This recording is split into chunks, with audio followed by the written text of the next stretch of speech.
नमस्कार, आप देख रहे हैं डॉक्टर साहिब, आपके साथ मैं हूं मुस्कान। दर्शकों, आज के इस एपिसोड में हम बात करेंगे साइकोसिस के बारे में। हमें जानेंगे कि क्या है, साथ ही इसके लक्षण जानेंगे।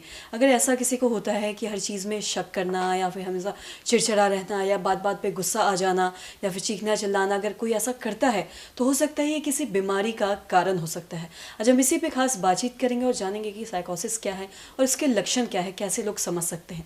इसी पे खास बातचीत करने के लिए आज हमारे साथ मौजूद हैं डॉक्टर अंकिता सिंह। आपको बता दें कि बिहार की जानी मानी साइकेट्रिस्ट हैं और साथ ही साथ ये पीएमसीएच में कार्यरत है। मैम नमस्कार, बहुत बहुत स्वागत है आपका। मैम आपसे जानना चाहेंगे कि अगर किसी को बहुत ज़्यादा चिड़चिड़ापन हो, बात बात पे गुस्सा आ जाना, छोटी छोटी बात पे, और साथ ही एक अंदर ही अंदर हर चीज़ को लेके जब वो शक करना किसी भी चीज़ पे या अपने फैमिली पे या फिर किसी भी लोगों पे, तो ये सारे लक्षण क्या किसी बीमारी का कारण हो सकता है? इसको समझने के लिए अगर हम साइकेट्री डिसऑर्डर्स को 3 पैमाने पे बांट दें। पहला वो है जिससे हल्के फुल्के लक्षण होते हैं जो थोड़ी काउंसलिंग से ठीक हो सके, जिसको आप खुद भी ठीक कर सकते हैं, या जिससे आपके रोज़मर्रा की ज़िंदगी, फैमिली या काम पे असर नहीं आ रहा है। एक वो हो गया।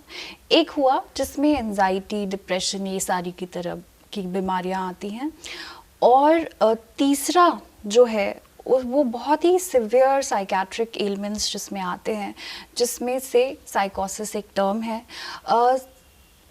जो व्यक्ति एंजाइटी या डिप्रेशन से जूझ रहा है या रोज़मर्रा की कोई ऐसी तनाव की बात आ गई, उसमें एक समझ है अपनी बीमारी को लेके। वो समझता है कि उसका जो व्यवहार है उसमें कोई बदलाव की ज़रूरत है। उसको अपनी बीमारी के बारे में पता है और उसको ये एहसास है कि मुझे मदद चाहिए या मुझे मदद लेना है या मुझे मदद की आवश्यकता है। जो साइकोसिस के पेशेंट होते हैं उनमें ये सूझबूझ जो है वो नहीं रहती है। यानी कि इंसाइट जो टर्म है, मरीज़ को अपनी बीमारी के बारे में एक्सेप्टेंस नहीं रहता है, वो इससे बीमारी नहीं समझते हैं और वो मदद लेने के लिए तैयार नहीं रहते हैं। दूसरी बात आई व्यवहार की, तो इसमें जो है थिंकिंग, यानी कि किसी विचार, पेशेंट का जो विचार है उसमें गड़बड़ी देखने को मिलती है। शक, जिसको कि डिल्यूजन कहते हैं, किसी भी तरीके का हो सकता है कि ये कोई व्यक्ति मुझे मारना चाहता हो, उसका कोई एविडेंस नहीं होता, वो समझाने पे व्यक्ति ये बात समझेगा नहीं। अगर हम उसको एविडेंस देंगे तो वो मानेंगे नहीं, हो सकता है वो आप ही को गलत समझें। और दूसरे तरीके के भी डिल्यूजन्स होते हैं। किसी बहुत आम व्यक्ति को लगेगा कि वो उसके पास बिल्कुल पैसे नहीं हैं।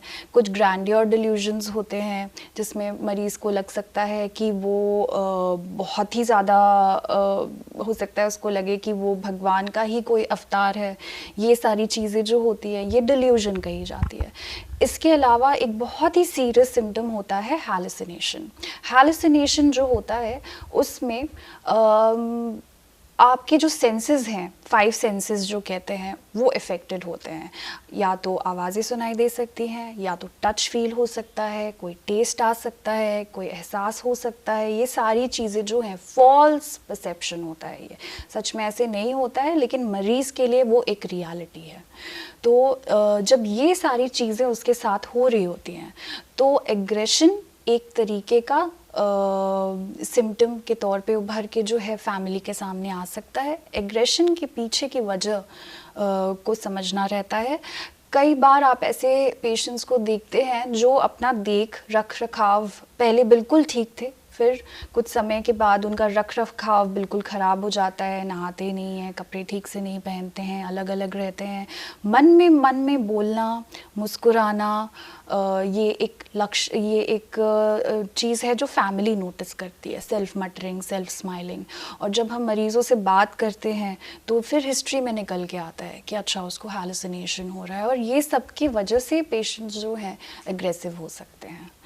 तो ये समझना, थोड़ा संवेदनशीलता की ज़रूरत है। कभी ऐसे बहुत सिवियर पेशेंट हम देखें तो उन्हें डेफिनेटली मेंटल हेल्थ प्रोफेशनल के पास लाना चाहिए। बहुत बहुत शुक्रिया तमाम जानकारी देने के लिए। तो आशा करते हैं दर्शकों की जो तमाम जानकारी है आपके लिए लाभदायक रही हो। तो आज की इस वीडियो में इतना ही। अगर आपने अब तक हमारे चैनल को सब्सक्राइब नहीं किया तो तुरंत कर लिए, साथ ही हमारे फेसबुक पेज को लाइक करिए। वीडियो देखने के लिए आपका धन्यवाद।